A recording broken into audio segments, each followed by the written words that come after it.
Today's class is on the supplication. It's rather a short supplication to Padmasambhava. And beforehand, I would like to make a quick announcement that is about the study of different sanghas in different places. Compared to the previous time, I consider nowadays the management of the local sanghas are rather much more formal than it used to be. In fact, to dedicate in studying is difficult compared to not studying. And contemplation and practice is definitely more difficult than not practice and not contemplate. It's more relaxing to not do anything, isn't it? But now we've already encountered such wonderful Dharma. If we don't engage our time and energy in studying, then it is such a pity. To gain the essence of the Dharma, you have to study and contemplate and practice. I think majority of you understand it from a theoretical point of view. In fact, I have to point out that the studying and contemplation and practice in the urban areas are rather quite are not as diligent, especially when you compare to the great masters in the past. And nowadays over here,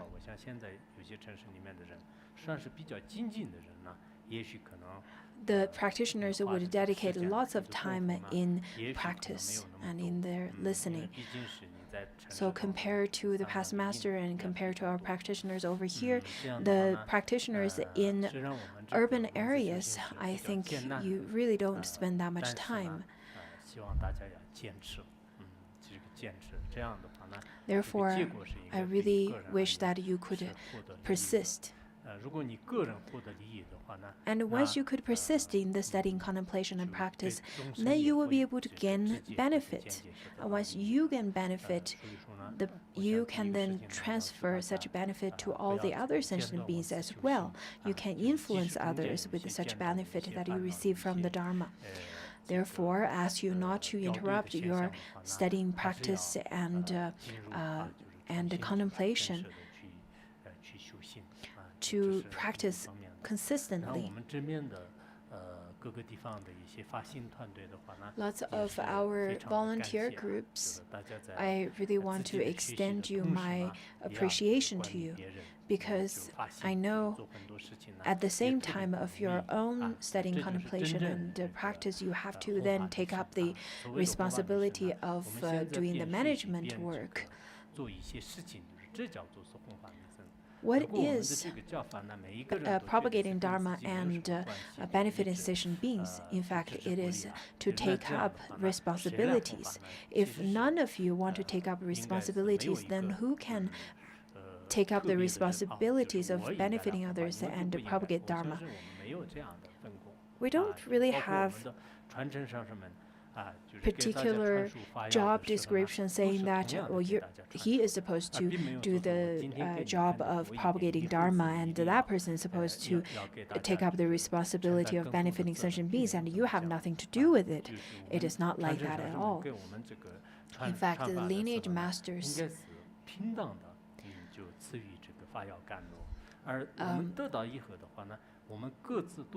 shared the Dharma teachings to everyone equally without any bias. Therefore, we all carry such responsibility of spreading the Dharma. So, within your capability, within your own, according to your own ability, then you should take up the certain responsibility to propagate the Dharma and benefit others. I've met a few of the volunteers who volunteer to serve the Sangha. In fact, I myself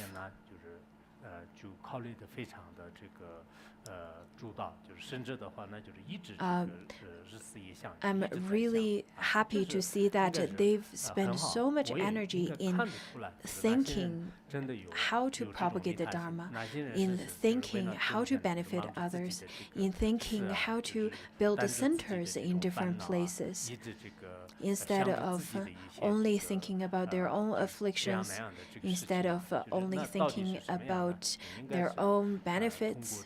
It's not like that at all. I think through their speech and through their attitude, I can tell what their intentions are.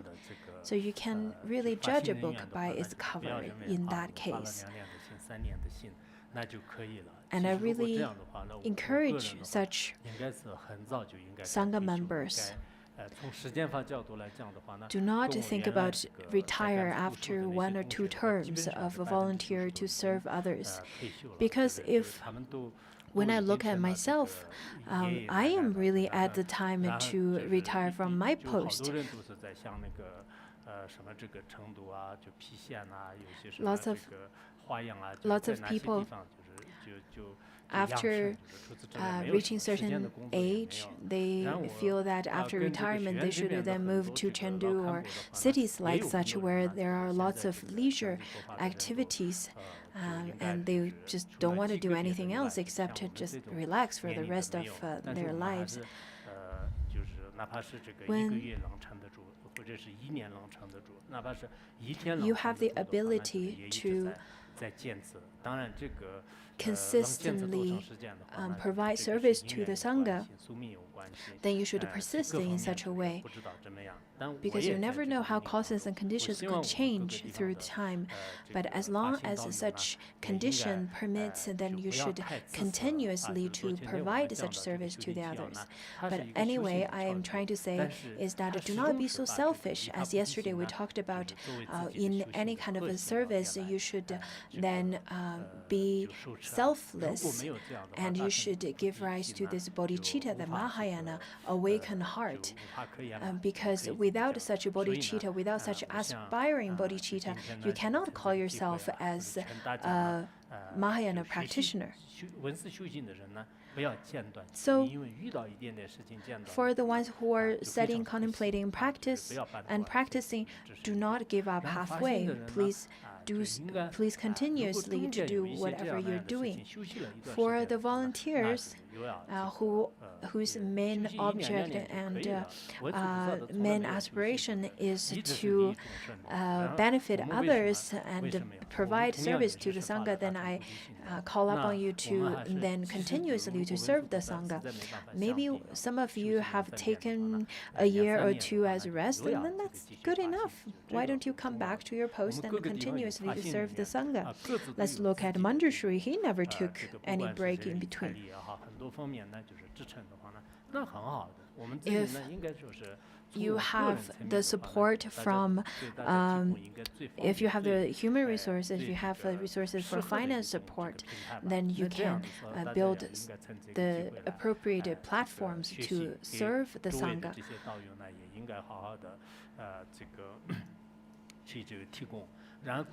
And for the management, I really hope that you do not be too strict.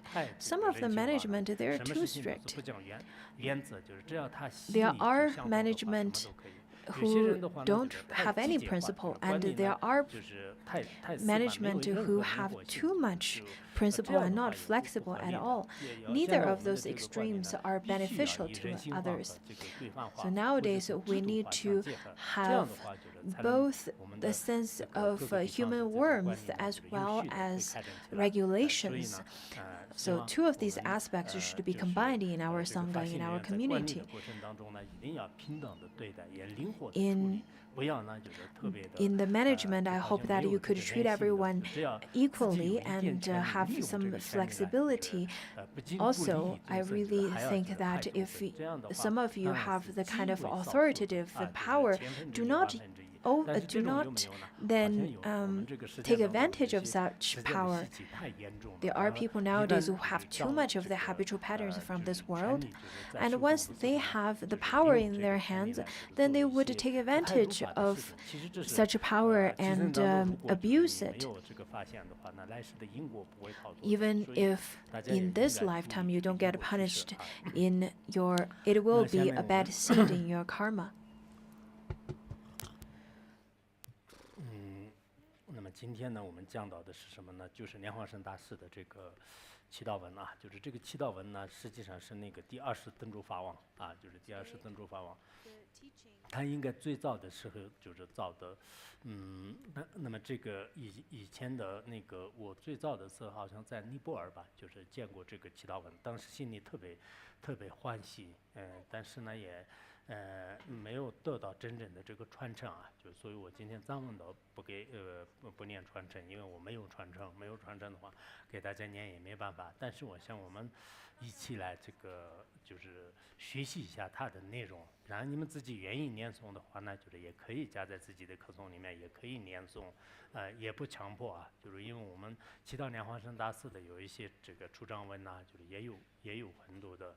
还有呢，我们那个七句祈祷文呐，就是念莲花生大师的信主啊，就是这些都是很好的一种修念式的这种法啊，就是也是非常好的，就是所以呢，我只是这个字面上呢，给大家就是做一个简单的就是介绍吧，就是介绍之后呢，我们就是今天这堂课的这个听众的话呢，应该对莲花生大师有一个就是全面的这个认识，就是这一点就是很重要的。为什么这样呢？因为 Why is it considered so? Because Padmasambhava, he is considered as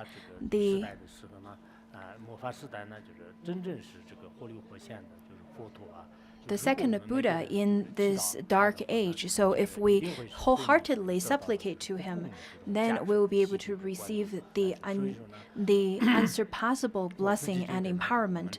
I myself consider that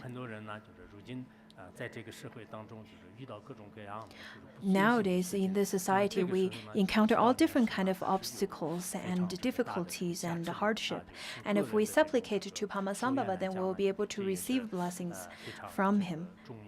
So this is extremely important. That is why we should then supplicate to Padmasambhava. When we supplicate to Padmasambhava, also we can bring great happiness and peace to this world. This is without a question. Of course, you may feel that this is just stated in your religion. In fact, that is not true, because without the blessing of Padmasambhava, then Tibetan Buddhism cannot be maintained all the way till now. We won't even have Tibetan Buddhism. Even for those of you who study history, you probably know that. And lots of pith instructions of Vajrayana that's taught by Padmasambhava is of great benefit to people who have certain realization of their mind, or who have attained a certain realization. It's just as you know the sweetness of the sugar. You can taste it on your own. Therefore, in the West and in the East, in different places, in different areas, different countries, people can feel the blessings from Padmasambhava. That is why people have lots of faith towards Padmasambhava. Without faith,